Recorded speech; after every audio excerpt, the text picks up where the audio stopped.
And we are back with another episode of From the Rafters. Sam and I are here on a Friday with another guest. We have Derek Furland, also known as Dee4Three, who's with CLNS Media and has his own podcast. So how are you today, Derek?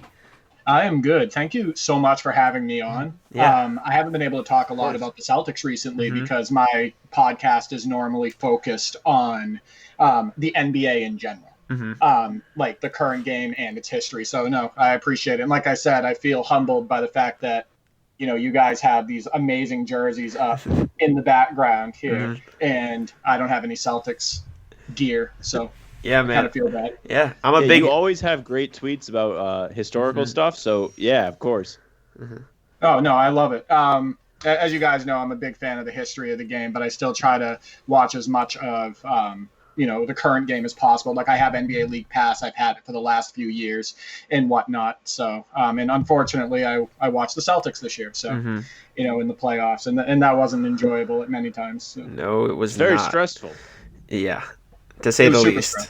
To say the least.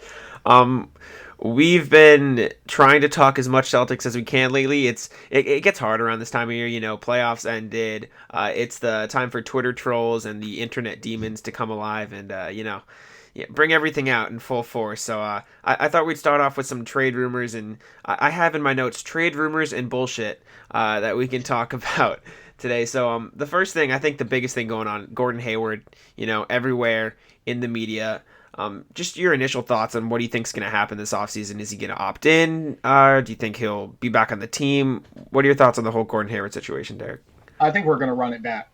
That's what I think is going to happen. I think he's going to opt in. I think these rumors are absolutely ridiculous. I personally do not want Rudy Gobert on this squad. I've heard some other rumors in regards to Hayward moving him to Portland. For a combination of players, including like Anthony Simmons and Trevor Ariza and whatnot. Honestly, I think what we're going to end up doing is running it back. I think a big reason why we lost in the playoffs this year had to do with coaching. And we can get into that in a little bit. And I know that's kind of a thing where, oh, no, don't insult Brad Stevens. But Yeah. So. No, I got you. That makes sense. We've talked about it a bunch on this podcast. I wrote an article for Bannertown USA about the centers I titled it Potential Celtic Centers because that's the big thing. Like Andre Drummond, Miles Turner, Rudy Gobert, all this stuff that the Celtics are going to get. I know Sam has some thoughts on trades. Sam's not a big fan of trades, right? I'm not a big trade guy. Trades give me anxiety, to be honest, because you know what you have. And when you give it away for something that you don't know, it's not the best idea, I don't think. I think it's just too risky. I'm also with you with that. Yeah. And one of the biggest reasons is because I don't think teams give their players enough time to grow together in today's game. There's too much movement. This is an incredibly young roster. And I think that they need time. And I think that needs to be adopted like it was back in the 70s, 80s, and 90s, where these teams were allowed to grow and flourish together. So I'm with you. I'm not a big fan of trades, and I'm not a big fan of the anxiety it gives me either. So, yeah, that's a great point you make because, through the 80s, you've seen Bird, McHale, Parrish. They all play together for most of their careers. Nowadays, the big three Miami Heat, they play together for 4 years, and then they move on. That's a great point. And if you look through the history, like Jordan and Pippen, they grew together. So did the Celtics. And, it takes time, just like you said. And the history says that. So that's a great point that you really don't hear a lot these days. You hear they need to make changes, not they will be fine. They just need to wait. Right. I mean, you look at the jumps already that somebody like Robert Williams has made. He played a much bigger role this year. He ended up being a lot better at staying on his feet. He's not jumping around for blocks constantly. He's playing more disciplined. He was operating better on the pick and roll, on the pick and pop. He was sliding his feet better. He came in to the season, even though he had some injuries, he came in shape and looking explosive. So why would you give up on this young core? And if anything, you give them more minutes. Get Carson Edwards out there early in the season. Have him play big minutes in the preseason. If there is an extended preseason this year, we don't know what's going to end up happening. Get Romeo Langford, who showed moments of brilliance when he was playing, being able to guard multiple positions, really active on defense. Give him more minutes so he can get more comfortable in his offense, etc. So I don't agree with let's package these young players and send them away. And I don't believe in the whole let's make them sit longer on the bench. We want these players to grow. So I agree with you. I do not mind. Well, let me try and phrase this the best way. You don't want them to sit on the bench for too long, but I think a little bit does help. Like, I feel like the first season, getting to watch and kind of learn, like, we saw Jaylen Brown make a really big jump once he got the opportunity his second year. And, a lot of people we talk to, they'll say Romeo is in the very similar spot. And another thing that confuses me is people are so willing to throw Romeo into trades like nothing. He is always in there, and he's got – you don't even know what you have with him yet. He's been injured. And when he was out there, he got to start a couple games. I think Orlando and Atlanta he played against, and he played terrific. There was no complaints. So, getting rid of him right now is just so ridiculous to even think about. Yeah, I think the thing that I look back on is players that we've given up on in the past. I look at players like Chauncey Billups or Joe Johnson, where we gave up on them early. Even a player like Etuan Moore, if you remember correctly, he didn't do too much with the Celtics. And then what ended up happening is he got minutes somewhere else and flourished. He was a perfect 3-and-D player for quite a while, even up until recently with the Pelicans and whatnot. So I completely agree with that.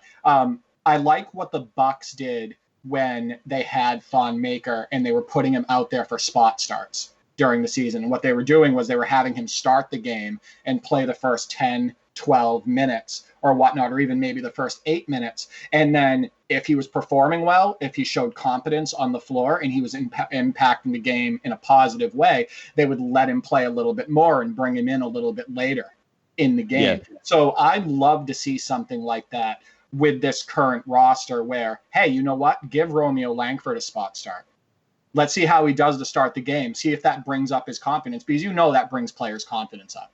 Of course. Especially at the Garden, getting introduced in front of the home fans, pumps you up. Exactly. and that goes back to, even like when I played in high school, just the fact that, you were introduced in like the starting five. It was like, oh, this is cool. They're introducing my name. Right. So, that translates to the NBA as well. So I completely agree. I'd like to see the Celtics try something along those lines. Yeah, I tend to agree. I think Romeo, the defensive potential is there clearly, and the shooting is there. Like we saw shooting against Atlanta, I think the game you brought up, Sam, was huge. Right. Derek, you brought up Carson Edwards, and I think that's personally one of the biggest question marks on the Celtics still. And then the question after that is, Sam and I always talk about Carson Edwards or Tremont Waters. Me and Sam are both really big on Tremont Waters, and it's not that we're not big on Carson, it's just the question mark, because he had this huge role at Purdue. He led them throughout the March Madness tournament, and then he got to the Celtics, and that's probably the biggest change he's had throughout his entire basketball career. So do you think Waters and Edwards can coexist on the same team, and what role do you see each of them kind of having moving forward with Boston? And I also think that they can actually play on the floor at the same time too, at times, because Carson Edwards is more of that Eddie House role. He's more of that spot-up shooter. He's not going to be bringing up the ball a lot. I think you can still use him, especially in this small ball NBA where teams are going small and it's all about spacing and whatnot. I think Tremont Waters, we just don't know enough about him yet. We haven't seen enough of him. But I do think that those two players can coexist and both get minutes. I do. Yeah, I think they're very different players, like you said. Like one's offense, one's more defense. Like it's weird to think of 5'11" Tremont Waters playing defense, but he won defensive awards in college, and obviously he was amazing in the G League. He won Rookie of the Year down there. So I'll ask you this too. We kind of danced around the topic a lot. Last week on the show, we discussed which rookie do you think has the potential to take the biggest leap next season in terms of, and not necessarily minutes, but impact. Like, which rookie do you think will have the biggest impact next season? Obviously, Grant this season had a huge impact. Do you think Taco will come in and play? Do you think Waters, Edwards? Like, which rookie from this year do you see taking the biggest jump? I think it's probably going to end up being Carson Edwards, and I know that's not the popular opinion. I do. I remember how explosive he was in the summer league if you remember correctly, how confident he was. If he finds that level of confidence in the NBA, he is tailor-made for this NBA, right? Out of anybody, out of any of the rookies, in my opinion, he is tailor-made for this NBA. And I also just want to be able to call him C4 because his first name's Carson. So like he's That's explosive. actually great.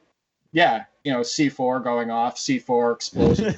A C4 explosion. But so I would say him. I think that Romeo Langford is probably going to get the most minutes. And we'll see if that has to do with some load management. I wouldn't be surprised to say, like I said, I think we're going to run it back. I wouldn't be surprised to see Gordon Hayward taking back-to-backs off and whatnot. And there being more time for Romeo. So, and Taco, I just want to point something out about that. He is and can be useful in this league. I really do believe that. And the reason is because he moves better side to side and covers more area than many bigs in the NBA right now. This whole, he won't be able to switch out on a guard. Have you guys seen Nikola Jokic? Have you seen him try to switch out? Yeah, even Gobert. Right. Him and Gobert. Right, exactly. There's the famous clip of Curry spinning him around. Right. Yeah. I mean, to be honest with you, one of my biggest problems during the playoffs was when Brad Stevens, when Daniel Tice had to come out of the game and Bam Adebayo had just scored a couple buckets, he subbed in Cantor. And bam, right away, pun intended, Bam gets 3 buckets in a row, including a basket and foul right over Cantor. Mm-hmm. Right? Yeah. That was, I'm sorry, I'm going to say it was a stupid coaching decision. Because at that point, I'm not saying bring in Taco, but what I would have liked to see was them bring in Robert Williams, because Robert Williams had the energy, he had the length, he was going to be that guy, he's that disruptor, right? Mm-hmm. When you think disruptor, you don't think Cantor on the defensive end. No, you do not. Right, and when you think about switching in the pick and roll and in the pick and pop and being able to cover that pick and roll that they were killing us with, you don't go to Cantor there. Mm-hmm. And that was a huge swing in a close game. And that's why I say coaching, like we could have been in the NBA Finals. Absolutely could have been. They should have been. An entire half of basketball. I'm going to rant here for a second. Yeah. An entire half of basketball where they are in zone and we don't make one adjustment. Not one adjustment. The Miami Heat were in zone and we didn't make one adjustment. We were firing threes up over the zone from the top of the key early in the shot clock. We had no leadership from anybody on the team. Nobody calming things down. No timeout to say, hey, guys, listen, Jaylen Brown is wide open on the other side of the floor when you start to penetrate. Why don't we try to get some penetration and pass it to him to break down the zone, which all of us learned when we were little.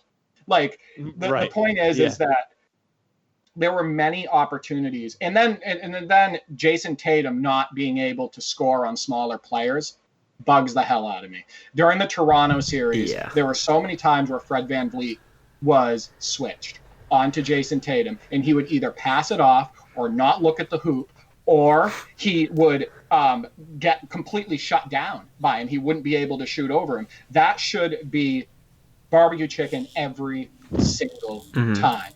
And one of the things that I think that we need to do with our team is allow these players to shoot in open space and allow them to attack mismatches. Mm-hmm. And I think that we don't do enough of that. And I think we almost lost the Toronto series, and that was one of the big results. Oh, that and switching everything. I don't understand switching everything because you don't have to. No. If you have to switch, then switch, but don't do it by default and just create a mismatch for like free. Yeah. They were doing it in Miami. Sam, they were getting kills. They're just switching places. They're not. There's no pick. There's no screen. They're just like, hey, you know what? We're going to switch places and give you guys a mismatch. Oh, you want Jimmy Butler on Kemba Walker right under the hoop? Sure, we'll give you that. Just switch places. Like it is absolutely ridiculous. And my biggest problem with that is it's not necessary. There's nothing about the quote unquote evolution of the game that says just switching places with somebody to get a mismatch is a good idea, right? Yeah. Like on the defensive side of the ball. So, anyway, that's my rant. Those are things that bug the hell out of me. And the fact that Brad Stevens didn't make any adjustments and he continued to allow that to happen at key moments of the games just was frustrating. Yeah. So Sorry, Jack. No, go, yeah. I usually have an issue when people tend to blame Brad Stevens, but the way you're doing it is okay. And I want people listening to understand this because you're educated about what you're complaining about. You're not just watching them lose and saying, oh, it's the coach's fault. Right. Here's the thing. It isn't always necessarily that. Part of the coach's job is to settle things down and to make adjustments. If I watch an entire half of basketball where no adjustments are made and nothing is settled down and we're throwing errant passes whenever there's any pressure and there's no cohesion on the floor, some of that does have to do with the coach because it is their job to make adjustments. Right. So I like Brad Stevens. I love Brad Stevens. I have no problems with Brad Stevens overall. I'm just saying that you guys know as well as I do that if execution had been better and the players had been given the appropriate direction, there is a very good chance that we move on to the NBA Finals. That's the way I look at it. Yeah, 100%. I mean, I still think they should have. Yeah. It's not could have. Oh, yeah. Well, they were a better team. Golden opportunity to go to the finals, and they messed it up. And I think that's why there was so much, bad takes, which we'll get into. So many bad takes, bad trade ideas, bad everything from the casual fan because they don't understand, the way you put things. That the adjustments aren't major that they need to make. Mm-hmm. They just need to be a little bit better, and blowing up the team doesn't necessarily result in that.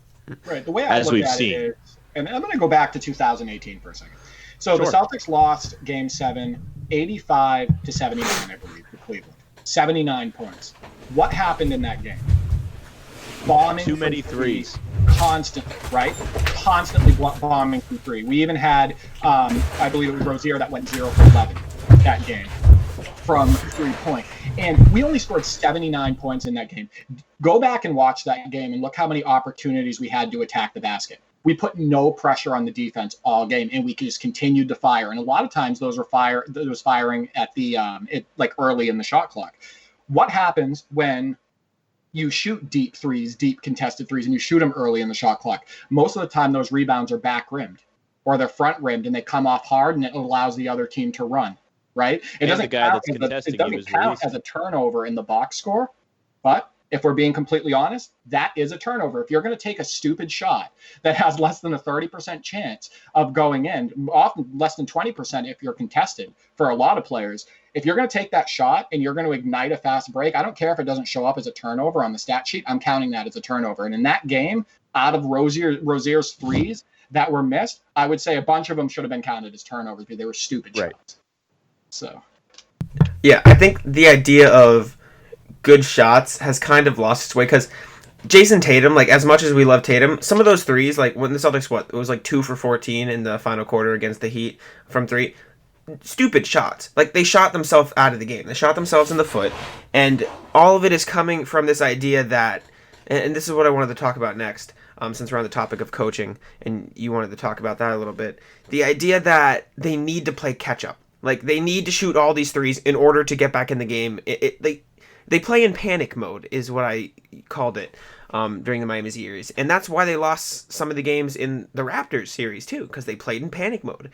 There's no composure. And like you said, it's the coach's job to kind of bring the team together. And while you can't always blame Brad Stevens, obviously, like you were saying and like Sam pointed out, when you can have evidence to back it up, you can. But one of Sam's favorite things to do is go on, like I bring him tweets and show him tweets, and he'll just quote tweet it and call them a moron because he's like, what is it you say? If you need to take a test in order to be able to tweet about the Celtics, Sam? You should have, there's a lot of things you should have to take a test for regarding the Celtics, but one of them is tweeting.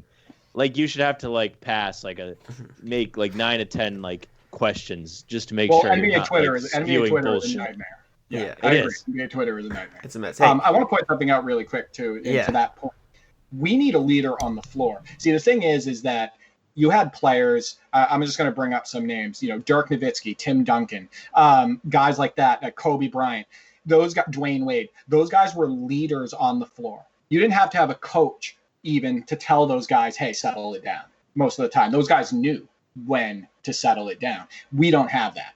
Jason Tatum, like you said, his shot selection, especially late in games, sometimes he's firing up a 30-foot three contested for no reason while dribbling down the clock. Like, don't pull that Harden crap. I'm not happy with that. Kemba Walker, as you guys know, he didn't look comfortable for most of the playoffs, in my opinion.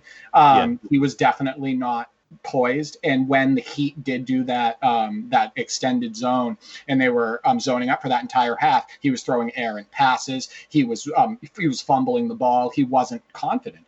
We need a team of players who have that maturity mentally, in order to, calm things down, even if the coach doesn't say anything. Gordon Hayward is kind of that player. He is one of those guys that can do that. But I just don't think he's been all there. That's the thing. I just don't think he's been healthy enough. I don't think he's been there 100% mentally either. So. And it's not fair to him because, as we mention all the time, he was playing a terrific season before he broke his hand. And he was also terrific in the bubble before he hurt his ankle. Yep. So, and then he came back early while his wife was pregnant, missed the birth of his first and only son, and people are upset with him because he didn't play at an all-star caliber level, which is an issue because it makes us as fans look really bad. Yeah, really bad. Yeah, I don't like that. So, I mean, Gordon Hayward is good. If you don't think so, you probably don't pay attention. And the Celtics are better with him on this team rather than without. Mm-hmm. And I also do not see any good reason why he would leave. Want to leave, maybe other than the fans coming down on him so hard, but that probably would happen. That's what I've seen. That's the rumor that I've seen is like partially. I don't think that has any influence on his decision. That's just my opinion. Mm-hmm. I think that a lot of players do have the ability to tune that out, and I think that he's one of them. I think that I agree with you 100%. I think Gordon Hayward is incredibly valuable. I think he's probably the most mature player that we would be taking the floor next season for us. And a healthy Hayward often does play at that all-star level. Mm-hmm. People like to nitpick and say, and attack his game. But he literally does so much that doesn't show up on the stat sheet. He sets the tempo. He's often the hockey assist guy because he makes good decisions. Hockey assists don't count in the box score. He's that point forward who can guard multiple positions. Like, I honestly think that Hayward should stay in Celtics green, and it should be a priority to hopefully get him healthy. And he's good for us. So. Yeah, he could have been an all-star this year if he was healthy through the whole year. 100%. For sure. He was playing at that level. He was the best player on this team at times. Mm-hmm. Plenty of people have said he was the best player in the bubble up until his injury. But so we're talking about Hayward. Derek, what would be your ideal offseason this season for the Celtics? Here's my problem. I said this before the season when the Lakers announced their lineup. Nobody was going to be able to contend with their size. I said that the Clippers weren't a real contender. Said this well before the season. I said that the Rockets weren't going to be a true contender after they got rid of Capella, one of the dumbest moves in history. I brought this up on my podcast. I said, back when in the 90s and back in the 90s and 2000s and whatnot, what you did was you prepared for the contender. You were prepared for the opponent. The reason why the Chicago Bulls got Luke Longley was so he could bang with Shaq, right? That's the whole reason why the Bulls went after Luke Longley. They're like, you know what? The Orlando Magic are going to be the team that we're going to need to beat in the playoffs. We're going to need somebody to bang with Luke Longley. I don't know what Daryl Morey was thinking.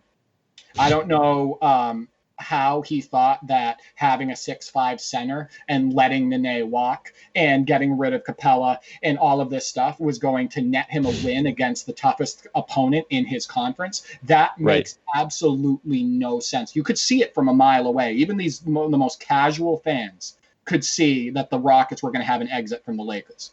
It was like, oh, they don't have a center. That's probably not a good idea. No, right, exactly. And the other point is it wasn't just that the Lakers had a center, it's that they went 3 centers deep. Okay? Right. So they had JaVale McGee playing 8 to 12 minutes a game. Whether you guys think that's a lot of minutes or not, it doesn't look big on the box score, but that's an entire quarter of a game. They had Dwight Howard coming in and playing big minutes. Kyle Kuzma is 6'10". That's 5 inches taller than who the Rockets tried to roll out at center. So They went with size. And I don't care what area you're playing with. If you're shooting those shots close to the basket uncontested, you have a much better chance of winning. And that's why I said from the onset of the season, I said, I didn't think the Clippers were a contender. I didn't think that the Rockets were a contender. I didn't think anybody I thought it was going to be what happened. Lakers win. Yeah. Miami, I didn't predict them going to the finals, but it just tells you how weak the East is. Yeah, and the craziest part is PJ Tucker's not even a bad player. He's just short. Like, PJ Tucker's a good NBA player, in my opinion. He's just a power forward. He's a short power forward. I see him as, like, a B-Tech version of Draymond, which is, like, you can say it, like, compare it how you want, but it's just a matter at base level. Like, he's just a foot shorter than the other guys on the floor. So that begs the question. Obviously, the Celtics need someone who can, you could say, bang with Embiid, although they kind of dispersed of Embiid pretty easily. They are fine. Yeah, but if they need size, would you make that argument? Do you think the Celtics need size / rebounding or something down there in the paint? Yeah, is size the biggest issue, or is that a myth? I think size is an issue, but I think that using the pieces that we have properly is important. Daniel Tice, so I'm going to rant a second about Daniel Tice. So Daniel Tice is incredibly talented. Daniel Tice is perfectly made for this era, but they never have him looking at the hoop on these pick and pops. They never have him rolling to the hoop. This is a situation where he has complete blue sky. He is a good shooter. He has complete blue sky from 3-point and in. And he hardly ever shoots that shot. And he has that opportunity constantly. We saw in the playoffs. Used right, Daniel Tice could average 15 or 20 points per game based on just taking those looks. And the problem is that when you don't take those shots, teams are allowed to camp in the paint. Like when we play, if you play Milwaukee and Brook Lopez is your primary defender, if you're not taking those shots, Brook Lopez can hang off of you 10 feet, and he doesn't have to come up. And it allows him to contest at the hoop. It allows him to be a better rebounder, etc. So I think we need to use the pieces better that we have. We need to have Tice be a threat on the floor. We need to utilize his game, his range on his shot, and we need to run more stuff for him. Did you see what happened when we were playing? I think it was one of the games in the Toronto series when we were throwing lobs to Tice, when they were actually having Tice roll to the hoop. He is a good finisher around the rim, too. Right, we saw this. He has amazing hands. When he was behind Horford last year, Smart and Tice ran a nice pick and roll the entire year. Oh, yeah. Yeah, and why aren't we doing, and the question is why are we not doing that more? Right? With so many teams playing 4 out and even 5 out, the paint is more open than ever. Why are you not sending bodies? Why are you not sending your size to the hoop? So it's again, coaching things like that kind of bug me. But I do think that is a problem. I also think that patience is just key. Let these guys grow. The Eastern Conference is still weak. Let's be completely honest. I think if we're in that position again in another year of maturity, I think we get past the Heat if we were playing them again, or another team that we're facing at that point. So yeah, I wouldn't throw the kitchen sink at trying to get a big guy, but use what we have is basically what I would say. Do you think they'll be able to bring in a veteran, like you mentioned? Maybe not the greatness level at this current moment of those players, Wade, Duncan, Dirk, those kind of guys that have the leadership to be on the court. Do you think they will try and bring in somebody that can fill that role at least a little bit, maybe off the bench? I think part of the problem is we're really tight as far as the cap goes. I don't know how we would even I don't even know how we would put that together. I was looking at it and they were projecting, as opposed to getting a veteran, some people projected that we would take Jalen Smith from Maryland at the number 14 spot. And he's 6'10". He averaged like 15 and 10 last season. He had 2 years of college, etc. I think more than getting a veteran, I think that we're going to use the pieces we have or try to possibly get a big guy in the draft like Jalen. Who would I like to see that? Yes. Remember when the Pelicans a couple of years ago, they had Emeka Okafor? They picked him up and he was playing spot minutes for the Pelicans, and he was doing a good job. Like, he was doing a good, rim protecting and whatnot. That was kind of almost like a PJ Brown in 2008 move by the Pelicans, right? To pick up a veteran like that for that leadership. I would love that. But the problem is how many veterans are out there? Think off the top of your head, how many veterans are out there that you would say is a leader? That would be leader. So I got the one I have been hammering on the head since the Miami series. I really think they should bring Rondo in. Try and bring him back to be a seasoned veteran off the bench. Unfortunately, 2 titles now. He's won in Boston. He knows what it takes. He plays tremendously in the playoffs. And I'm pretty sure Wanamaker's deal is up. Not that gives them a whole lot of space, but he could certainly fill that backup role, make better decisions than Wanamaker does at times. And I think he'd be really great for distributing, especially with Tatum Brown. Even if they played Kemba off the ball around him, I think it would work really well. I agree. Yeah. I'm not opposed to having Rondo back. Yeah. I think what happened with Rick Carlisle in Dallas and a couple things that happened in the past, I think I think he's hard-headed. I think he's stubborn. Oh, I agree. I agree. But some of the best leaders, Kobe was like that. Right, some of the best leaders are like that. So yeah, I wouldn't mind. I think outside of that, I wouldn't mind bringing Isaiah Thomas back. And okay, I think a lot of that could be just to lift the team up.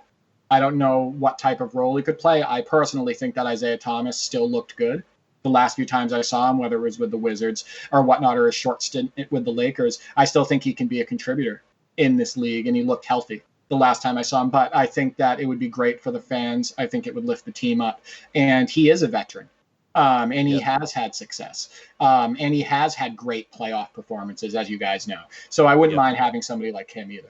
So. Yeah, he'd be great for scoring off the bench, Bring the only issue that I tend to agree with that is only that would now give you 2 small guards that aren't particularly great defenders. That's the only issue. Yeah, and then you also have to say, is it worth taking the minutes away from Carson Edwards or Tremont Waters or these guys that we do want to grow, especially if this veteran that we'd be bringing back would be on a rental, which is what might end up happening. If you bring him in, right, I feel like it could be beneficial to those 2 guys because they're both small and they can learn from him. Because, he had great success. He could have won MVP in that season. He didn't, which is fine. And Tremont Waters, when I watch him, he has similar mechanics to Isaiah going to the basket. It looks so similar if you watch him. So I think if he was to be here, same with Rondo. I think Rondo would be great for Tremont Waters to learn from. Anything those guys are going to be future pieces. Maybe only one of them, but one of them will be with the Celtics, I'd imagine. So teaching them is super important. Right, and I agree, and I also think that Rondo is going to be a coach someday. So he's going to be a terrific coach. But he'll pull the Jason Kidd and get a coaching job probably soon after he retires. So yeah. Something else I wanted to bring up. You briefly mentioned it with Jalen Smith. I wanted to talk about the draft a little bit. Sam and I are not experts. We don't pretend to be experts. I'm not a college basketball guy. Yeah. So I did some research and whatnot. Like obviously we have those 4 picks. Mm-hmm. Yeah. But I don't know too much about the prospects. Yeah. So not even so much about the prospects, but we hear all this talk about trades, whatever the rumors. Twitter can do Twitter. But do you personally think the smartest move for the Celtics and Danny Ainge is to package the picks to move up? Because last season everyone assumed Danny Ainge would do some classic stuff where he traded back, got more picks, future assets, but he made all the picks and all of the guys ended up on the roster, which was pretty unusual in my opinion. So I don't see a world where that happens again. I don't think lightning strikes twice. What do you think happens with the picks, with the players? Like, what do you see the ideal draft scenario for the Celtics being this season? I mean, we don't have enough roster spots. Mm-hmm. Yep. He has to do something. So I think what ends up happening is I do think that he probably packages it up, probably tries to move up in the draft. It's a very thin draft. Mm-hmm. This isn't a great draft. I just talked about that recently, I think, on Twitter as well. So, I mean, when LaMelo Ball is considered one of the top picks, I think we have a weak draft. That's my opinion. I'm not a LaMelo Ball guy. I'm not a fan. Mm-hmm. But Yeah, I think that's what's going to end up happening. We don't have enough roster spots, and we like our young talent. I really do think that the organization likes the young talent that we currently have. So, yeah. One of the biggest guys I've seen in the news, I know Sam brought it up, Onyeka Okongwu. I don't know specifics about him. I just know he's a bigger guy. He's supposed to be really talented, 4'5", which is ideally what the Celtics would want. Athletic. I'm not going to try to pretend like I know everything, but other guys, James Wiseman, I assume, will be in the top 3. I know that's the name floating around the number 1, number 2, number 3 pick. Outside of that, do you think, I'm trying to ask, what positional needs do you think the Celtics should prioritize if they were to move up in the draft? Do you think a big man is it, or do you think if Cole Anthony or like Halliburton or someone's there for shooting, that should be the pick? Or is it best available?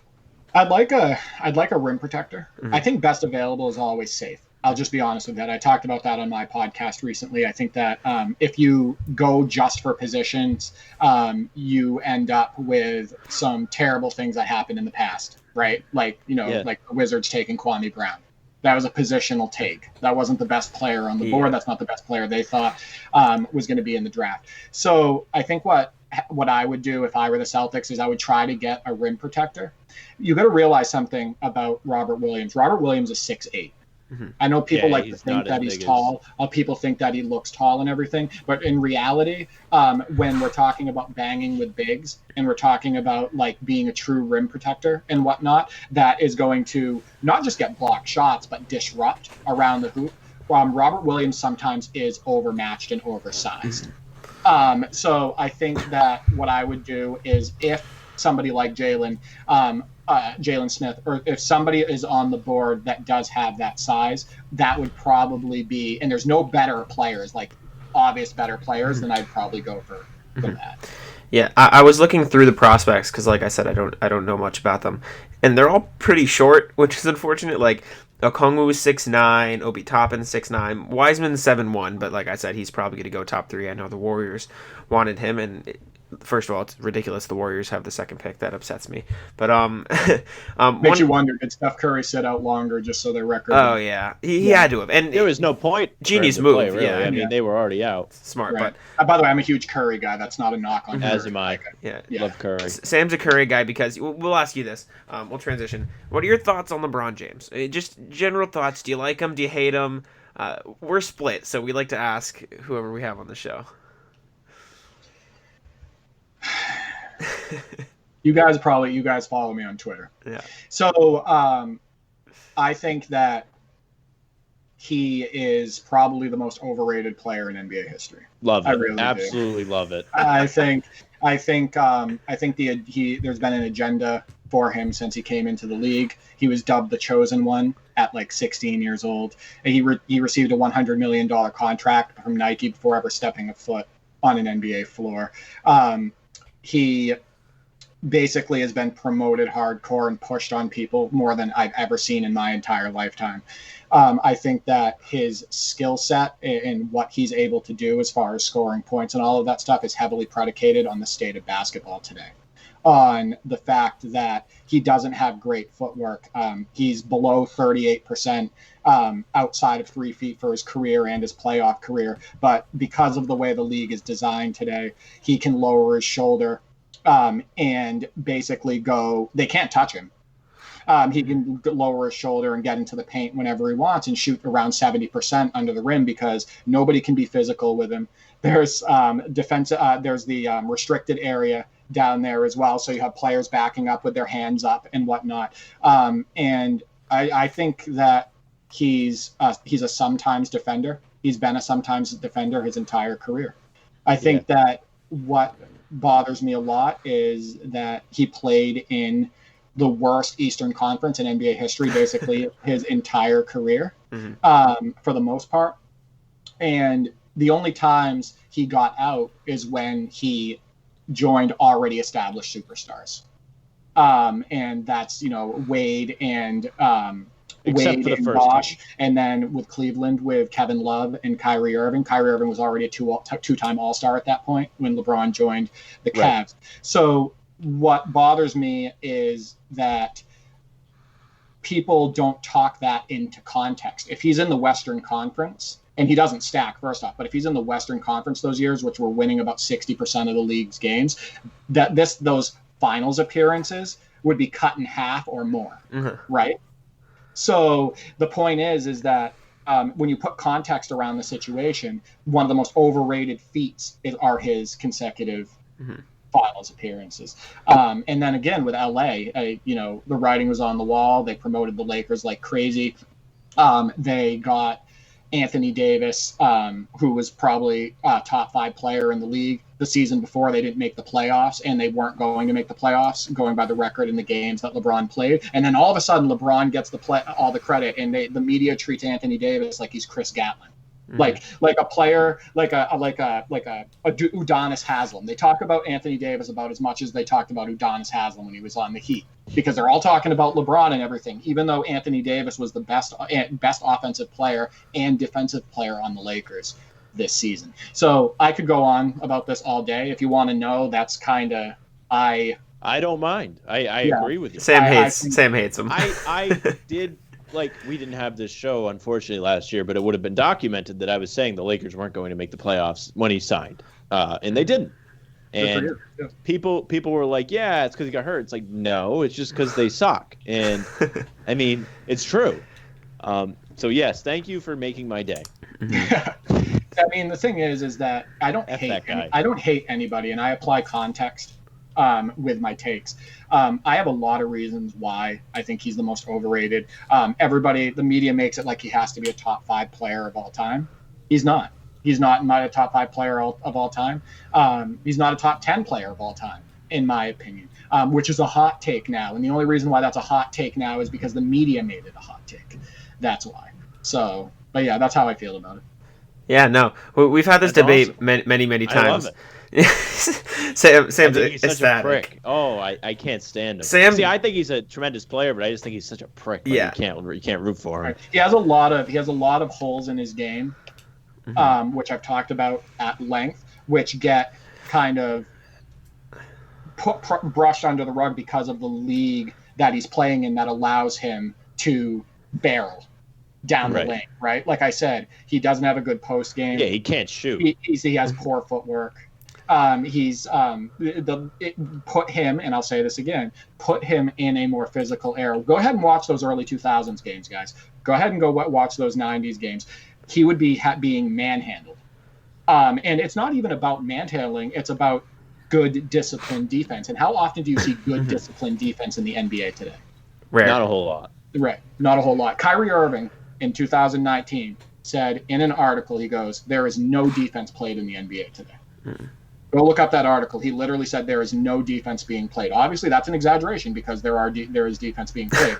But somebody like Kyrie Irving he's talking about the high scores and all of that stuff, and he's just like, listen, there's not a high effort on the defensive end. There's not a lot of good defense being played, and I can see that. You can see that. But how many people do you think are going to call it out or even recognize it? Yeah, because if you do, then you get all the LeBron people come for you. Oh yeah. You get jumped. They come for the show. The Colts listen to it. Oh yeah. They'll jump you on social media. See, now I'm curious to know your thoughts on some of the other common arguments Sam and I have over and over again. No context. Just what are your thoughts on Kyle Lowry? No context. Just what do you think of him as a player? Sam, this is another one of like I'd say he's a baby. I think he's a baby. I think. Is he any good? Is he good? A player? I think. Is he overrated? Kyle Lowry is better than Eric Bledsoe. All right. Take that as fair. All right, I'll take that too. Yeah. I think that he's a good leader on the floor. I think he's a pace setter. I think he's a whiny baby. I think that he's a threat from beyond the arc, and he's very good at selling contact when he drives. I'd say if I'm going to chalk it up to anything, I'd say he's a good, not great floor general. Yeah. I don't like the way he plays, but yeah, I'd say I don't know what you guys think, but I think he sucks. Yeah. Sam hates him. If you want to say he's overrated, I absolutely think he's agree with you. Oh yeah, he's definitely overrated. I agree. Yeah. He should not be making all-star teams, I don't think. No. No, well, that just tells you the strength of exactly the league. To be completely honest with you, Yeah. I don't think he's very good. I said that I was too, just by the way. curious. I said the same thing. I was like, "There's no. You want to see how bad the All-Star teams are? Look, Kyle Lowry's on it." So Yeah. Yeah, I was just curious. That's another one of the common debates we have. Something that happened just today. Big moves in the front offices of multiple Eastern Conference teams. I know you mentioned that the East isn't very good still. Well, the West isn't either. I just want to point that out. The West isn't that great either. So, Yeah. but, This year it was not. Yeah. The Warriors are going to be back. Warriors are going to be better than ever. I hope they are. Maybe not better than ever. But. So the Sixers brought in Daryl Morey, obviously to run their front office. I know we touched on him briefly. Yeah. The Nets stacked up their coaching staff with D'Antoni as an assistant, Amari Stoudemire, and Ime Udoka from the Sixers as an assistant. Obviously Doc Rivers is going to Philly. No, D'Antoni. You said the Nets, right? I'm sorry. Yeah, D'Antoni is going to the Nets. I thought you were still talking about Philly. No. D'Antoni and Amari Stoudemire to the Nets, and then Doc Rivers, obviously to the Sixers. Do you see that having any impact? Obviously, Kevin Durant and Kyrie Irving are going to be the biggest impact in the East next year. The biggest change, I would say, at least. What do you think that has? Do you think it'll have a big effect on the standings, the coaching specifically, or the front office? I'm very curious to see what happens in Philadelphia. Mm-hmm. They're an opposite team for Morey. Yeah. They're not a Morey type team. I think that you are going to see Ben Simmons start shooting more threes. I think they're going to make that a priority. I do actually think that Ben Simmons can shoot them. Yeah. I just don't think that he has the confidence in game at the moment, but I'm sure they'll try to instill that confidence on him. I think that Joel Embiid is going to continue having to play away from the basket. And I think what's going to end up happening is that's going to be their downfall. Again. So I think that you're not going to see a big difference in the 76ers success. That's just my opinion. Not only because the team isn't fit for Morey, but because he's going to do a lot of the same things, in my opinion, that they're already doing. Yeah. Other than Ben Simmons probably shooting a little bit more threes. Too many players playing away from the basket, no paint presence, all of that stuff. I think that the Nets are intriguing. I think that that's a really smart move, what they've made with their coaching staff. I think that Steve Nash bringing in Amari Stoudemire is going to be helpful for guys like Jared Allen and whatnot. I think that Jared Allen has the ability. He's kind of an explosive athlete. Yeah. Obviously not even close to what Amari Stoudemire was in his prime. But I think that Amari has a lot of experience, and I think he's going to help that team. And that's a very underrated hiring. I know that he asked Dirk first, from what I know of. But I think that's a very underrated hiring. And I think that D'Antoni being there is weird because he coached now. Yeah. That's like you becoming the boss of your boss, right? It's weird. But I think that the Nets have made some pretty good moves. I'm not a big fan of Mike D'Antoni, especially in the 2010s. But I think that the Nets are going to be good. I think they're going to be damn good. So. Yeah. It's hard not to be good with Kevin Durant, who I would argue is the best scorer of this era, in my opinion. But you could argue Curry, but that's besides the point. You mentioned some big changes with the Sixers. Obviously, Morey signing and Doc Rivers is going to be huge. Do you think Simmons or Embiid gets traded? Not even this season, which I know there are a bunch of rumors, as there always are. Do you think a Simmons or Embiid move is inevitable, or do you think that pairing can work out? I think it can work, but. And I don't think that they're going to do anything as far as moving those pieces. That's the future right there for Philadelphia. I think I do find it funny, though, however, that when Houston and Daryl Morey parted ways and they tried to make it like it was Morey's decision, he said in an interview, he goes, "This is a great time. This is going to be a great break for me. This seemed like the right time to step down and spend more time with my family." And then, bam, a week later, he's with the Sixers. So it makes me think that possibly that he was pushed out. That's what that makes me think. Obviously, that's me spreading rumors, but yeah, it makes me think that he possibly been pushed out. And if he did get pushed out, moved to Houston for a discussion here, is something going to happen in Houston? Or are they going to run back Westbrook and Harden, just ram their head into a wall for another season where they're not going to do anything? In my opinion, at least. I think they're going to run it back. I think that Westbrook is still in his young prime. I think that they probably want to give it one more year. I in my opinion, I would if I were them. And the reason is because how much can you judge after one season? I think that Westbrook is unfairly treated. You had this thing where I feel like you don't like Westbrook just by the look on your face. Me or him? Him. Me? I don't have I don't have a problem. Look on his face of disgust. I think that Westbrook needs to be the motor, and they need to allow him to be a motor. The moment that you turn Westbrook into a jump shooter and you have him playing off the ball is the moment your team falls apart. Mm-hmm. He should be the one that is consistently putting pressure on the defense. Honestly, the Rockets just need to move the ball more. Mm-hmm. If you watch them play, they need to move the ball more. There needs to be less isolation basketball, etc.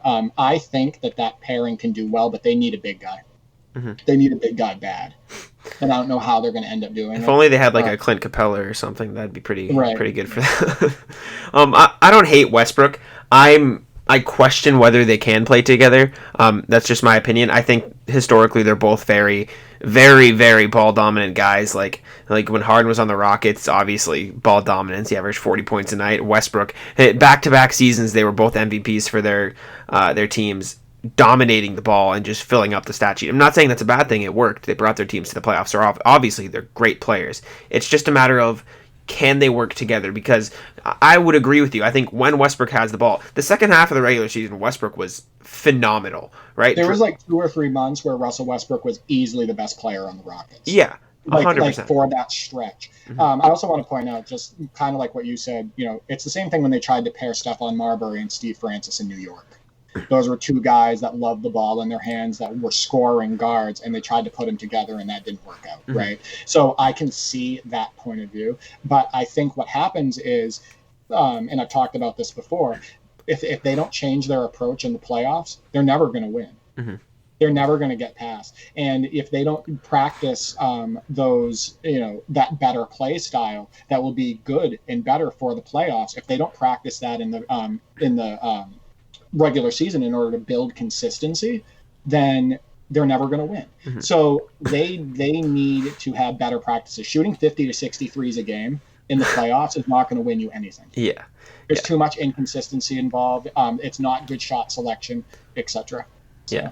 And that's my viewpoint. I think I've always been big on the idea of, we need to always try and win. I think that's stupid. Like, obviously you try to win, but teams like Indiana, I'll give you for an example, they're not going to win a championship the way that roster is formulated, right? And I'm not saying blow it up immediately. Like, obviously keep, like, T.J. Warren's a great player, Sabonis all-star, right? Keep those players. But, like, I don't know. And it's hard because you don't want to just sell all your assets and tank, right? But I feel like the way the Rockets are built, unless they can trade for a center, like you said, or figure out how to get Harden or Westbrook to learn how to not, crave the ball, they're not going to get past the Lakers. They're not going to get past the Clippers. Of course not. So we can see that before the season even starts. Yeah. Mm-hmm. So I question whether or not, when is the time to blow it up if they do choose to blow it up? Blow it up too. Because you think they should blow it up? I just don't think. I agree with him. I just don't think they might not be a terrible team. That would be fun for the fans to watch, but are they going to win, especially without a center? Probably not. Mm-hmm. I don't know what their cap situation is like. It could be okay. That's the point I'm trying to make. They are not going to. So I agree with the fact that if they're not going to go for a big, then yeah. But I think that if they had that structure in place of a big and then obviously a big off the bench, that's going to be able to bang with the likes of Nurkic, Jokic, Anthony Davis, guys that they're going to face in the playoffs and stuff like that, then things look a little bit different. Then that 50 to 60 win season that they're inevitably going to have doesn't possibly go to waste, mm-hmm. because now they have some structure in place that's going to work in the playoffs. Mm-hmm. So I agree. I think I don't think it works, and I would consider blowing it up. I don't think it works unless they get that big guy, mm-hmm. unless they get a couple. It just doesn't make any sense. Mm-hmm. Right. Yeah. And a guy I think is perfect. We've seen him in trade rumors to the Celtics a lot. Miles Turner on that Rockets team would be probably the perfect center because he can shoot. Yeah, that'd be pretty good for them. Great defender, right? I don't know how they would swing that, but he would fit. Yeah. But yeah, Sam, do you want to start with your Celtics questions? Yeah. All right, Derek. So every time we have a guest on for the first time, I always ask you guys a set of questions. So I'll start off. What is the coolest piece of Celtics memorabilia that you have, and what is the story behind it? It could be autograph, ticket stub, poster, jersey, whatever. I have a signed basketball from the 1994 season with signatures from, I want to say, Kevin McHale. It's either from 92, 93, or 93, 94. I have with signatures from Kevin McHale, head coach Chris Ford, Kevin Gamble. I think Ed Pinkney's on there. And there's D. Brown's on there, Rick Fox signature, all of that. And that was something that my grandparents passed down to me because they were actually good friends at one point with Dave. They knew Dave Cowens. So really? That's awesome. And they met him. They were having dinner with him and somebody else. I don't know who it was. And it was like a Celtics event. And they had that basketball and they went around and got it signed by the players and stuff like that. So I have that. That's really awesome. That's the best. Yeah. Wow. Especially having like a Kevin McHale signature. That's one of the best people to ever play for the Celtics, even though he's always overshadowed by Bird. Mm-hmm. Right. Yeah. Okay, so next is, do you have a favorite moment that you've seen besides the championship, that like in-game moment, like from the Celtics? A lot of people, an example would be the Marcus Smart double charges. They love that. Isaiah scoring at will, like that kind of stuff, like the 53 points. Anything you've got? Yeah. Two moments. D. Brown winning the dunk contest in 1991, and then Larry Bird bouncing his face off the floor against the Pacers. And then he came back of the 1991 playoffs, and then comes That's back awesome, and man. ends up winning. So those are probably the two that stick out the most. Mm-hmm. Those are awesome because we always get like the Marcus Smart double charge is probably the most popular one for good reason. That was epic, but having old school moments is so awesome, especially since like that Pacers moment is towards the end of Larry's career, so like it embodies how well he could play even with like a blown up back. So he was still that's fantastic awesome. in the minutes. Yeah. I mean, there's other moments obviously in history. Obviously Pierce, talking crap to Al Harrington and then putting a three in his face. Multiple Antoine Walker banked buzzer shots, which never should have gone in. Terrible shots, which made you want to jump on your seat. Stuff like that. So, yeah. Do you have a favorite game you've gotten to go to over the years? Yeah, I saw Kobe drop 50 on us. I think it was in the 2000. I want to say it was the 2006 or 2007 season. And seeing that up close, I was with my best friend. Seeing that up close and live was pretty awesome. So he was just in real life. When you actually go and watch, when you went and watch Kobe play, he looked like he was moving in slow motion, but he just made it look so effortless. Mm-hmm. Like it was the most effortless 50 I think I've ever seen. We left the game being like, did that really just happen? Did you really just score 50? Because it didn't feel like it. I'd say that one of the most impressive players, a little fun fact that I've ever watched going to a Celtics game was Mike James. I went to a game, I think, in the 2006 season when he was with Toronto. I think he averaged about 20 that season. And he was just so ridiculous. You would never know how good he was just by watching him on TV. Live, Mike James was ridiculous. So. All right, Jack, you're the Jersey guy. Yes. Take it away. Do you have, if any, or how many do you have, just Celtics jerseys? You got a favorite Celtics jersey? How many do you have? It's always a question I like to ask. Okay, so you guys are going to be mad at me because I'm looking at what you guys have here. I have a Paul Pierce jersey, and that's it. Just the hey, that's fine. The black alternate road jerseys that they wore in 2008.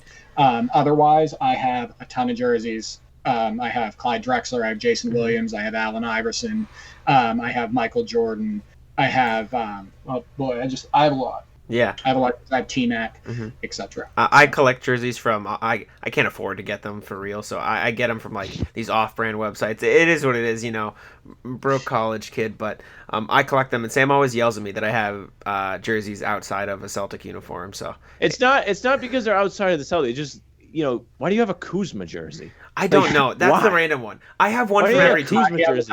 You have a Kyle Kuzma jersey? Yeah, okay. That was a gift, Sam. I didn't order that one myself. Never would have come on the show. I'm just kidding. That was a gift. I didn't buy that one myself. That was a Christmas gift, right?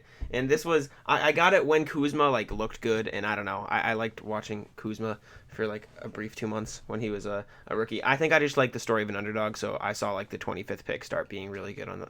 That's how I felt about Linsanity. Yeah. Jeremy. Yeah. An obsession for 2 or 3 weeks. Yeah, no. I have a jersey from every team in the NBA, and I I think I have everybody on the current Celtics roster. So I collect a fair amount, but but yeah. See, the thing that people need to understand is, so growing up, I never missed a Celtics game. I was the guy. We used to sit in front of our TV with a pad of paper, and we used to keep the stats ourselves, and whatnot. And even the 96-97 season, which is one of my favorite seasons of all time, they won 15 games that year, and I didn't miss a game. I loved it. The NBA to me, I've soured a little bit. Not just on the Celtics, but on the sport in general because of how the game is played now, and a bunch of other things behind it as well. So I think that would probably be the biggest reason why I don't have more jerseys. Mm-hmm. I think it's because I'm not super high on the game and the way it's played today. So, yeah, no, that's a very fair argument. It's definitely, the shift is crazy. When you watch the old games versus what's happening now, it's right. A huge change. But yeah, Sam, is there anything else you can think of that you wanted to bring up before we start to wrap things up? No, I think we put together a good show today. Thank you for coming on, Derek. We appreciate that. Really appreciate it. No, I didn't expect you guys to ask me, so the fact that you did, I really appreciate that. For anybody listening, tune into Holding Court with Dee4Three on Apple Podcasts if you get the chance. Mm-hmm. We're also on other platforms as well, so I'm talking real hoop, not just the Celtics, but I do touch on them from every now and then. So. Yeah. I'm really sorry. We meant to talk about 2K today because you always are tweeting about NBA 2K. Can we do a segment on that? Yeah. Yeah, we can talk about it. Yeah. All right. So Jack and I are both in an online 2K league with each other and a bunch of randoms. Yes, sir. Tell us what you think of the game. What's wrong with it? All kinds of stuff. We'll let you have the floor on it because I know you always have some thoughts on the game and things like that. Yeah, I think that there's too much frustration. There's more frustration with enjoyment with it. I think that the skating is a big problem. The sliding, the lack of foot planning. Half the time it looks like your players are skating. And what people don't realize is that something like that doesn't just impact visually, it impacts outcomes. It impacts where your player ends up on the floor. It impacts just doing something simple as far as stepping behind the line and shooting a three, right? Or even getting your body in position to catch a pass in the corner and take a three, and being behind the line. I think that it's that. I think that there's a issue with two-man canned animations. A lot of times you can't control what's happening. You drive the lane and the game just decides what animation is going to end up happening, so lack of control. I think that user timing is a mess. I think the shot mechanics don't make sense. I think that what ends up happening, and I've shown video of this, where somebody will miss 7 or 8 layups in a row with their cursor right in the middle of the window, and then the 9th shot that they take, which is outside the window, goes in. It just seems like it's completely random. From that drives me up a wall. It's terrible. when someone, so I'm probably pretty good at timing my shots, right? And when I see somebody making shots that are way off the mark and I'm missing the ones right next to the bar, I lose my shit. Yeah, and the bottom line I get so upset with 2K. Yeah, and the devs want to try to preach, and I say this all the time. You've probably seen my roster thread. Devs want to preach all the time of simulation, right? They want to talk about, we're trying to give you this simulation experience and all of that stuff. There is nothing skill-based or sim about that shooting system. There's nothing skill-based or sim about the player movement either. As far as getting a first step or getting a catch and go, it's sluggish, it's slow. These players don't move like athletes, and it just feels ridiculous. So I think that also defense in that game is an absolute nightmare as far as I've been experiencing it. Not only forced blow-bys, but where you're caught on somebody's side and you can't do anything about it, or vice versa, but also terrible AI transition defense, help defense, double team logic that makes no sense, where they leave a guy under the hoop just to score over and over and over again. I think that they have done an amazing job of marketing this game. I mean, they're everywhere. They're in everybody's living rooms. They have no competition. Yep. But if you actually get down to it and you get to the gameplay experience and whatnot, I think it's heavily flawed. And look at the reviews on Metacritic, under a 3 from user scores, right? Look at the reviews on Steam, mostly negative. Only 30% of people are recommending the game. This isn't people just going on and complaining about online connection issues. This is people complaining about the gameplay as well, the microtransaction BS, and all of that.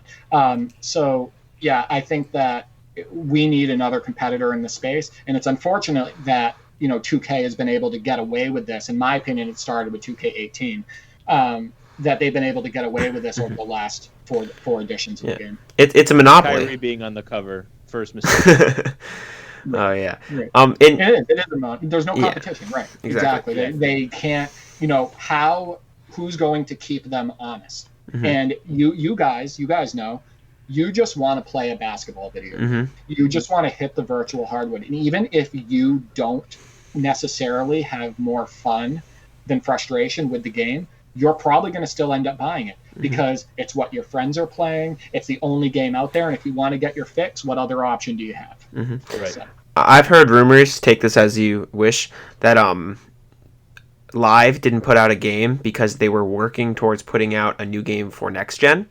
I don't know how good Live is going to be. It hasn't been great in the past, over the past few years. There was a time where Live was arguably better than 2K in terms of gameplay. Obviously, the last Live was awful, just god awful. They didn't have their anything right, but maybe there's some hope that even if it's not great, it will, like you said, keep 2K honest, because even past the gameplay, they just don't pay attention to the stats. I saw something the other day. Kyle O'Quinn's mid-range is 22 point higher than Jimmy Butler's. It's an 88. Yeah. I mean, if you haven't looked at my roster thread yet, pointing out things absolutely ridiculous 2K rating issues, tendency issues, copy and paste jobs, spreadsheet copy and paste, and all of that stuff. It's all out there. By the way, all of that, like I've talked about before, the tendencies ratings, all of it impacts the on-court experience. Mm-hmm. So, right. Tendencies are more important than you would think. Tendencies as are ridiculous. A casual player. Right, because if you have somebody that has a 0 in post-up, which they had Jermaine O'Neal, if you have a guy that's 0 on post-up, he's not going to post up because his tendencies say 0. If you have a guy that's 0 on three-point shot of tendency and he's supposed to take 5 or 6 a game in real life, he's not going to shoot a 3. Mm-hmm. That's just the way it works. So all these copy and paste jobs and everything, they absolutely affect the gameplay. As far as Live 22 goes, they just acquired Scott O'Gallagher from 2K. He's been working on 2K since 2K15 as a creative director. They just brought on Rob Jones, who used to work, who worked for Madden, worked on the Madden series, but also worked for 2K for 15 or 20 years. They brought him back to EA. So I think that, and they also had job postings for social media managers and whatnot. For NBA Live specifically. So I think that they are, like you said, building for this gen, and I think that we are going to get an NBA Live 22. And hopefully it's a great game. So hopefully it's just better than 2K, because at this point, like you said, the past few years, it's just it's just copy and paste the whole game. And I remember the biggest thing last year, PJ Washington, who in real life shoots threes well, and that was the biggest thing with his game, just didn't take them. And the biggest thing for me is, I saw a video on this. I watched King of the Fourth Quarter on YouTube, and he explains it.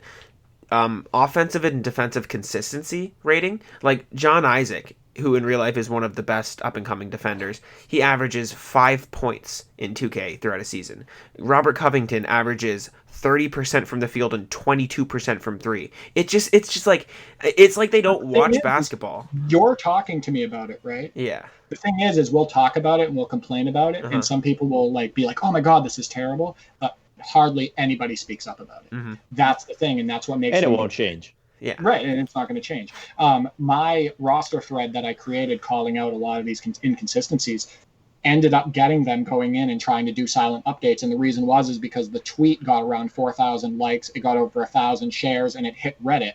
And Reddit had over 2,000 likes, and it had thousands of impressions. So the thing is, if you make a big enough stink, they're going to have to try to do something.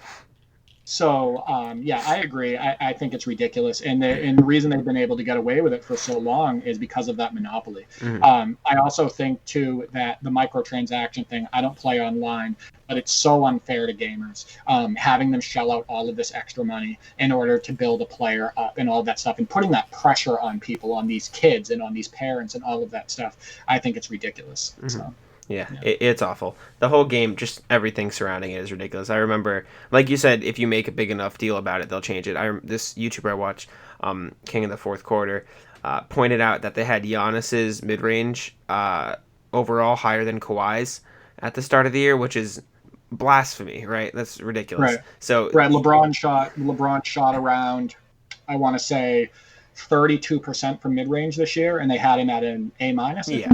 It's absurd, but he got them to change it, right? Like, he checked in the next time Ronnie 2K tweeted back at him because he's obviously a big creator in the community. I saw it. Yeah, he lied about it. Yeah, and he was like, "What are you saying, talking about? It's right."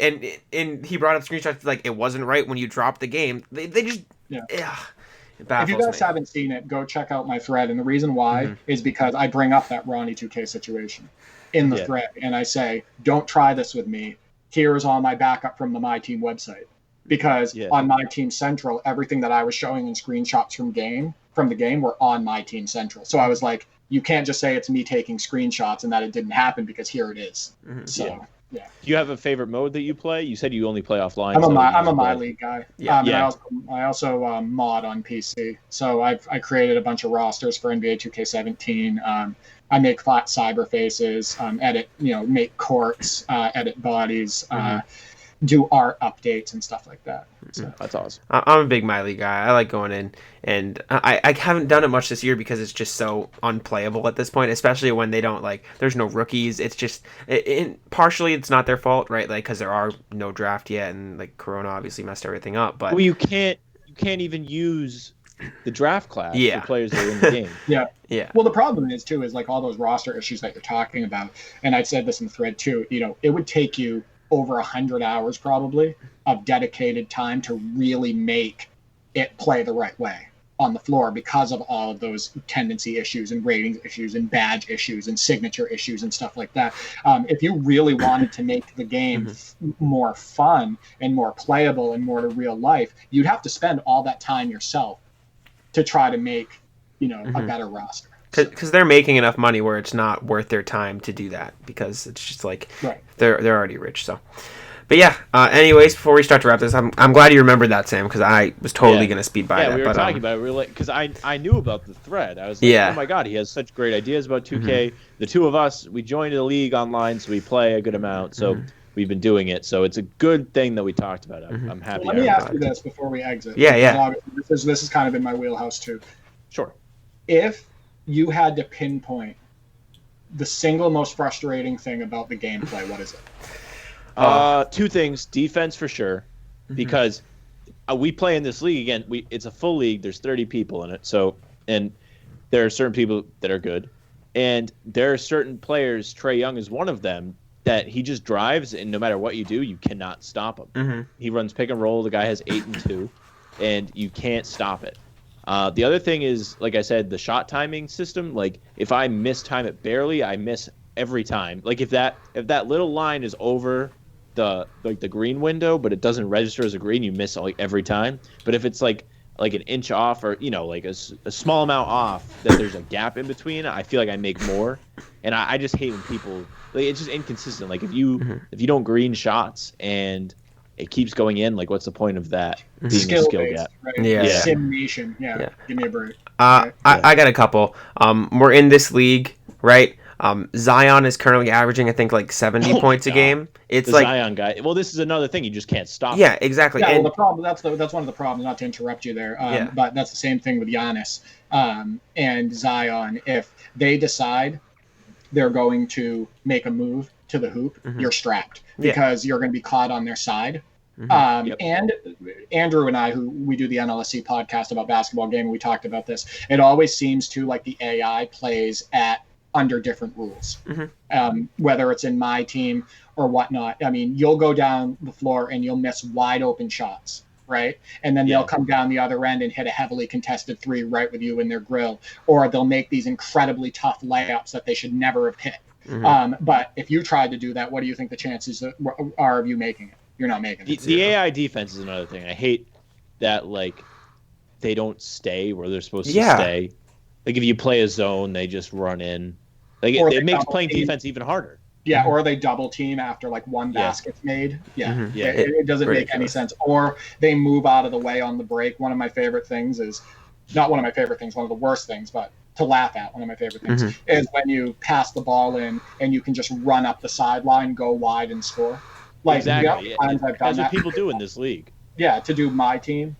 to win my team games, where I was like, you know what, I'm done trying to fake playing basketball. I'm just going to go get the win, and I just pass it in, and I go wide, and I just score. Mm-hmm. It's like, why is that happening in 2020? Like, this shouldn't be happening in a basketball game. So, yeah. Something else is the servers. Obviously, servers are terrible. Like you'd think for a multi-billion-dollar game at this point, they'd have somewhat playable servers. Like I'm playing Park, right? I play Park with my friends, and it takes me just the sheer difference from shooting in Park to shooting offline when you're trying to play is ridiculous. Like it's impossible. Like you have to learn two different shot mechanics. But even with that annoyance, I think the biggest thing overall for me is just the entirety of the sim engine. Like I love my league. The idea of creating your own team and being the GM of a franchise, I think, is a huge appeal to the game, because a lot of like kids out there just want to like, oh, I'm the coach of the Celtics now, I get to run this team. You go 2 years into the future and Alonzo Ball's a free agent because he wants $40 million and no one has cap space because they're paying Bol $99 million in free agency. It makes no sense.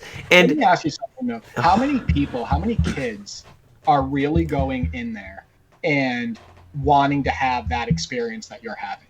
I think it's just adults. Yeah. They know, right. The makers of the game know that even if people are trying to do that and these kids are trying to do that, how many of them are actually going to speak up about it? And how many of those people are going to be loud enough for a change to be made? Mm-hmm. That is the problem. It does suck. I know. I'm aware. I've tried it. I know how it works. I know how ridiculous the averages come out. And you'll have guys that shoot 4 or 5 threes per game in real life, and you look at and they've shot like 1 or less a game because they just rushed the tendency that didn't matter.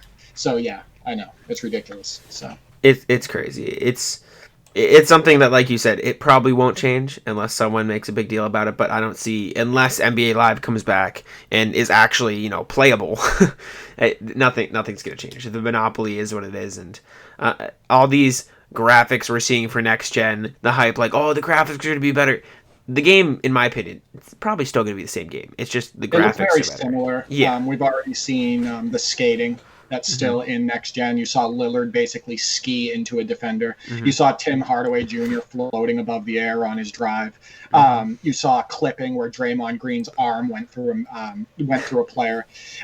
You see basically the same body types as well. It just looks like more like enhanced lighting, in my opinion. So I don't think this is going to be a big jump like 2K13 to 2K14 was. And I do think that a lot of the gameplay issues are probably still going to be there because the gameplay video. I just want to point something out. If you're marketing a video game, why the hell would you show those clips? If you're showing off a game, like if you guys made a product, would you show off a clip, which they played it over and over again, where Damian Lillard, they were talking about foot planning in this blog, and Damian Lillard is skiing into a defender? Like, why show that? How stupid can you be? Yeah. Like, why show these clips where Tim Hardaway goes to make a drive and they show it in slow motion after, and he's floating he skates and then he floats above the court? Why are you promoting your game like this? It just doesn't make it's like, hey, this is what we're going to give you. Yeah. You know what? Suck it up. This is what we're going to give you. Maybe that's the reason they do it. I have no idea. It's ridiculous. I have no idea. And the skating thing, too. When you kick it out for an open three-pointer, they just step on the line, and you get 2. Like even off-ball skating, like the computer does it. It's not just when you have the ball. It's when you're running down the court for a fast break, and Buddy Hield cuts into the defender that's sitting in the paint instead of just sitting in the corner. It's Buddy Hield, like one of the best shooters, and he's just... They don't run the floor. They don't run the floor properly. No. They don't have the right people spotting up on the break. Etc. Sometimes you'll be on the break and you'll have a big man with you and he won't fill a lane. He'll go out to the 3-point line and he's not a 3-point shooter. It's like, what are you doing? Like Hassan Whiteside, what are you doing? Like, why are you fading out to the 3-point line? That doesn't make any sense. Okay, but then those defenders, they stand, like, they sit at half court waiting for their guy, and then the guy, your opponent, like this happened to me in our league the other night, Sam. I'm like trying to stay on the fast break. I'm controlling one guy to stop the fast break, and I have, I think it was like Chris Boucher behind me, right? But the center he's supposed to be guarding is all the way on the other side of the floor because he's slow, and he stops and sits there, and Jaylen Brown just kind of walks around him. I'm like, I can't control them both. I did the demo gameplay review of 2K18, and I showed clips, And that exact issue is happening constantly in those 2K18 in 2K18 demo, where the guy would just stop. Yep. For no reason. Nope. It doesn't make any sense. No intelligence at all. The defense is absolutely terrible. And a lot of times, too, your big guy, you can get easy baskets this way. He's just outrunning the jogging defenders behind him, and he's just running up the middle. Oh, it happens to me all the time. It's very painful. It sucks. It's not good for my heart, my blood pressure. Oh, yeah, exactly. It's terrible. You shouldn't be having that problem. You're too young. I don't think I am, but it'll add up eventually. It'll add It up. will. Yeah, start taking care of that now. Drop 2K. Oh, I man. might have to document it. Maybe I can get some money off. Yeah, sue 2K for heart pressure. But I could sit here and complain about 2K all day, but we should probably start to wrap it up. Ronnie 2K, you suck. Is there anything else? Just, repeat your podcast. Say everything again. It's been a little while. Remind people where to find you. Oh, that's fine. Yeah, you can reach me and listen to my podcast on Apple Podcasts, Stitcher, Podcast Addict, Spotify, etc. It's called Holding Court with Dee4Three. Episode 10 will be released shortly. You can also find me, if you do like basketball gaming, on the NLSC. I'm a contributor over there. So that's the NBA Live Series Center. It's called the NBA Live Series Center, but it's like 99% 2K modding, etc. because we don't have a live game. You can connect with me on Twitter, where I'm most active at Dee4Three84, or you can check out my basketball gaming YouTube channel, Dee4Three. Yeah. Thank you so much for joining us on the podcast. Really fun. We don't have many guys that talk 2K, but it was calming. It let me vent for a little while, which was nice. Hey, if they release a live, or if you guys want to jump on again and talk about next gen when it comes out, just don't hesitate to ask. Hell yeah. Sure. Yeah. Hell yeah. Maybe we'll have to set up a podcast where we just talk about 2K. games. Yeah, I'd be interested. It'd be a very niche podcast, but it'd allow me to vent some of my anger. I'd like that. You guys can follow me at Bannertown Jack. Follow Derek Dee4Three84. Follow Bannertown USA on Twitter. Really appreciate it. And Sam, take us out. Yeah. So thanks again to Derek for coming on today. Follow him. Follow Jack. Follow Bannertown, and you can follow me at Bannertown Sam. That's our show for today. Goodbye.